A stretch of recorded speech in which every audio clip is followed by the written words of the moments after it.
안녕하세요. 자, 왓썹파리TV 구독자 여러분 만나서 반갑습니다. 자, 오늘 여러분들이 학습할 내용은 핑퐁 외교입니다. 자, 핑퐁 외교가 무엇일까요? 자, 우선 핑퐁이란 탁구를 의미합니다. 왜냐? 탁구공이 네트 사이를 왔다 갔다 하는 소리로 불려지기 시작했죠. 자, 그리고 외교란 국제사회에서 국가 간에 맺는 일체의 대외관계를 뜻합니다. 즉, 탁구를 통해서 맺어진 외교 관계를 의미하고요. 자, 외교를 맺은 두 국가는 미국과 중국이 되겠습니다.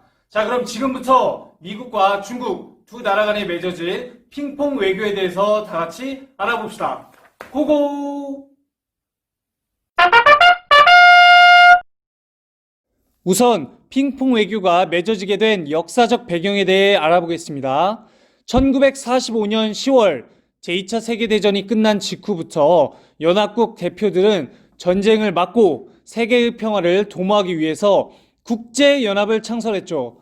자, 그래서 국제연합은 나라끼리의 전쟁이 일어나면 국제연합이 화해를 시켜줍시다 라는 입장을 유지했습니다. 하지만 미국과 소련의 입장은 달랐죠. 자, 미국은 세계대전으로 망가져 있던 유럽의 국가들을 도와서 자본주의 국가를 만들고자 했습니다.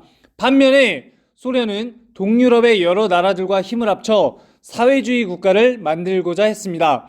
이렇게 국제사회에서 강대국이었던 두 나라는 보이지 않는 이념과 체제의 갈등 속에서 대립을 하고 있었습니다. 이때 중국은 소련의 편에 서서 사회주의 체제를 선택하여 가고 있었죠. 따라서 미국과 중국 또한 이념 갈등을 심하게 겪고 있던 관계였죠. 자, 이렇게 한때는 대립했었던 미국과 중국의 관계를 우호적으로 변화시킨 하나의 사건이 있었습니다. 그것이 바로 핑퐁 외교입니다. 1969년 미국의 닉슨 대통령은 중국과 우호적으로 지내기 위한 대화 채널을 만들게 됩니다. 이때 중국의 정치가인 마오쩌둥도 소련과의 관계에서 좀 더 우위를 차지하기 위한 목적으로 미국과 친교를 할 생각을 가지게 됩니다. 이렇게 두 나라의 이해관계가 맞아떨어지면서 1971년 4월 10일 미국의 탁구 선수팀이 중국을 방문하게 됩니다. 바로 이것이 핑퐁 외교의 시작이죠. 두 나라의 탁구 선수들은 북경에서 탁구 경기를 하며 우호적인 관계로 발전합니다. 자, 이렇게 냉전 시기의 핑퐁 외교는 엄청난 정치적 파장을 불러왔습니다. 절대 가까워질 수 없을 것만 같았던 서로 다른 체제의 두 강대국이 탁구라는 스포츠를 통하여 우호적인 관계로 발전되었다는 사실이 말이죠.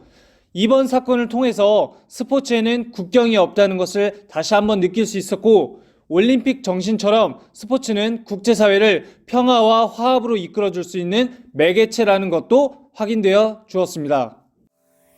자, 여러분, 지금까지 냉전 시대의 미국과 중국 양 국가 간의 핑퐁 외교에 대해서 배워봤습니다. 자, 체제와 이념이 모두 달라서 대립 관계에 있었던 두 나라가 탁구라는 스포츠를 통해서 친밀한 관계가 되었죠. 자, 이런 점을 통해서 봤을 때, 자, 우리는 중요한 한 가지를 배울 수 있습니다.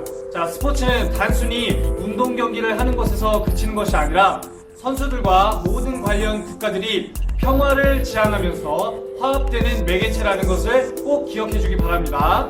자, 그리고 우리 또한 학교 체육 수업을 통해서 단순히 운동 기능만을 배우는 것이 아니라 친구들과의 협력과 소통, 그리고 페어플레이 정신까지 배우는 것이 반드시 필요하겠습니다. 자, 우리 다음 시간에 또 만나요.